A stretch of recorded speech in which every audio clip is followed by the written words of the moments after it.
బోనాలు అంటే ఏంటి? బోనాల 8 ఘట్టాల ప్రత్యేకతలు తెలుసా?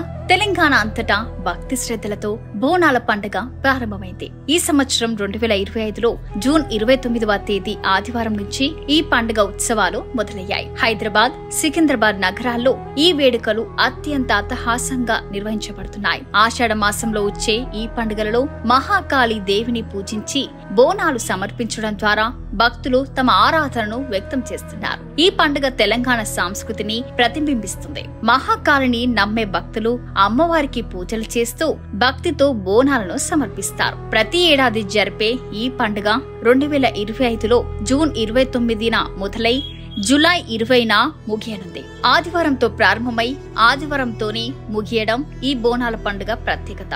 బోనం అంటే ఏంటి?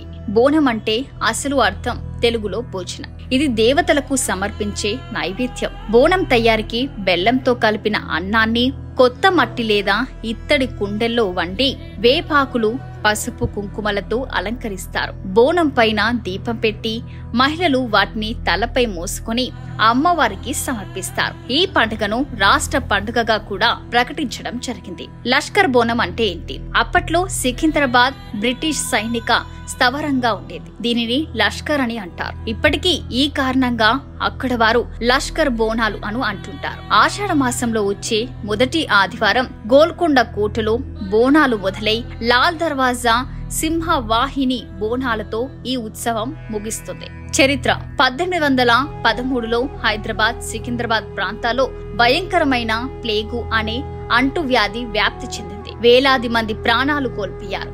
అప్పుడు ప్రజలు మహాకాళిని పూజించి రక్షణ కోరారు. వ్యాధి తగ్గిన తరువాత వారు కృతజ్ఞతగా మహాకాళి విగ్రహానికి ప్రతిష్ఠించారు. అప్పటి నుంచే బోనాల సాంప్రదాయం మొదలైంది. బోనాల ఉత్సవాల్లో ప్రత్యేకతలు. ఈ పండుగ సమయంలో మహిళలు సాంప్రదాయ వేషధారణలో ముస్తాబై బోనాలు తయారు చేసి అమ్మవారికి సమర్పిస్తారు. డప్పు వాయిద్యాల మధ్య నృత్యాలు చేస్తారు. కొంతమంది మహిళలపై అమ్మవారి శక్తి ఆవహించిందని నమ్ముతూ వారి పాదాలపై నీళ్లు చల్లుతారు. ఇది ఆ శక్తిని శాంతపరిచే రీతిగా భావిస్తారు.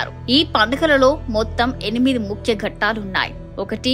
ఘటోత్సవం. బోనాల ప్రారంభం దినం నుంచి 14 రోజుల పాటు రోజు 2 సార్లు అమ్మవారికి ఘటోత్సవం నిర్వహించబడుతుంది. 2025లో జూన్ 26న ఈ ఘట్టం ప్రారంభమైంది. అమ్మవారిని ఒక కలశంలో ఆవాహన చేసి ఊరేగింపుగా తీసుకెళ్తారు. ఈ కలశం వద్ద అమ్మవారి చిత్రపటాన్ని ఉంచి షోడశోపచార పూజలు నిర్వహిస్తారు. ఆలయ పూజారి శరీరాన్నంతా పసుపు పూసుకొని భక్తుల మధ్యలో అమ్మవారి ప్రతినిధిగా నడుస్తారు. 2. బోనాలు సమర్పించడం. బోనం అంటే భోజనం అని అర్థం. భక్తులు అమ్మవారికి చక్కెర పొంగలి, బెల్లపు పొంగలి, కట్టె పొంగలి, అన్నం వంటి వంటకాలు నైవేద్యంగా సమర్పిస్తారు. ఇల్లు శుభ్రం చేసి, తలస్నానం చేసి, కొత్త బట్టలు ధరించి నైవేద్యం సిద్ధం చేస్తారు. బోనాన్ని పసుపు, కుంకుమ, వేపాకులతో అలంకరించి దీపం వెలిగించి ఆలయానికి తీసుకెళ్తారు. వేపాకుతో సమర్పణ.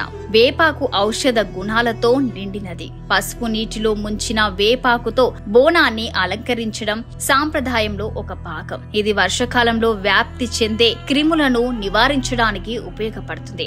వేప చెట్టు అమ్మవారికి ప్రతీకారమైనదిగా భావిస్తారు. ఫలహార బండి. బోనాల రోజు భక్తులు నియమ నిష్ఠలతో తయారు చేసిన నైవేద్యాలను తీసుకొచ్చి పెద్ద బండ్లలో ఉంచి ఆలయం చుట్టూ ప్రదక్షిణ చేస్తారు. దీనిని ఫలహార బండి ఉత్సవం అంటారు. ఇది అమ్మవారికి సమర్పించే సాంప్రదాయమైన నైవేద్యాల ఘట్టం. 5. పోతురాజు వీరంగం. పోతురాజు 7 అమ్మవార్లకు సోదరుడిగా భావిస్తారు. బోనాల ఊరేగింపులో పోతురాజు స్వామిదే ప్రధాన ఆకర్షణ. పసుపు పూసుకొని, గజ్జెలు కట్టుకుని, వేపాకు మండలు చేత పట్టుకొని, ఎర్రటి వస్త్రం ధరించి చేతిలో పసుపు రంగు కొరడ పట్టుకొని నాట్యం చేస్తాడు. పోతురాజు ఫలహార బండికి రక్షణగా ముందు నడుస్తాడు. రంగం. బోనాల చివరి రోజు జరిగే ముఖ్య ఘట్టం రంగం. ఇందులో మహిళ మట్టి కుండపై నిలబడి అమ్మవారి శక్తిని తనలో ఆవాహన చేసుకొని భవిష్యవాణి చెప్తుంది. ఈ భవిష్యవాణిలో రాజకీయాలు, వ్యవసాయం, ఆరోగ్యం, ప్రకృతి విపత్తులు వంటి విషయాలపై అమ్మవారు సందేశం అందిస్తుందని భక్తుల నమ్మకం. 7 బలి. రంగం ముగిసిన మరుసటి రోజు పోతురాజుల తాండవం చేస్తారు. ఆ సందర్భాల్లో సోరకాయ, ఎర్ర గుమ్మడికాయ వంటి కూరగాయలను పగులగొట్టి అమ్మవారికి బలిగా అర్పిస్తారు. అయితే ఇటీవలి కాలంలో జంతు బలి చేయడం సాంప్రదాయానికి విరుద్ధంగా మారింది. 8 సాగనంపుట. ఉత్సవాల ముగింపుగా అమ్మవారి చిత్రపటాన్ని కళాశాలతో అలంకరించి మంగళ వాయిద్యాల నడుమ ఏనుగుపై ఊరేగించి నదిలో నిమజ్జనం చేస్తారు. ఇది అమ్మవారి శక్తిని తిరిగి ప్రకృతిలో కలిపే విధంగా భావిస్తారు. ఈ 8 ఘట్టాల ద్వారా అమ్మవారి ఆరాధన మాత్రమే కాక ప్రజల మానసిక ఉల్లాసం, శక్తి, సమైక్యత కూడా ప్రతిఫలిస్తుంది. 2025 బోనాల ముఖ్యమైన తేదీలు ఇవే. ఆషాఢంలో మొదటి గురువారం నుంచి ఈ బోనాల సందడి మొదలవుతుంది. ఈ ఏడాదిలో జూన్ 26వ తేదీన గోల్కొండ అమ్మవారికి తొలి బోనం ఇస్తారు. జూన్ 29వ తేదీన విజయవాడ కనకదుర్గకు 2వ బోనం సమర్పిస్తారు. 3వ బోనాన్ని జూలై 3వ తేదీన, 4వ బోనాన్ని జూలై 6వ తేదీన పెద్దమ్మ తల్లికి అందిస్తారు.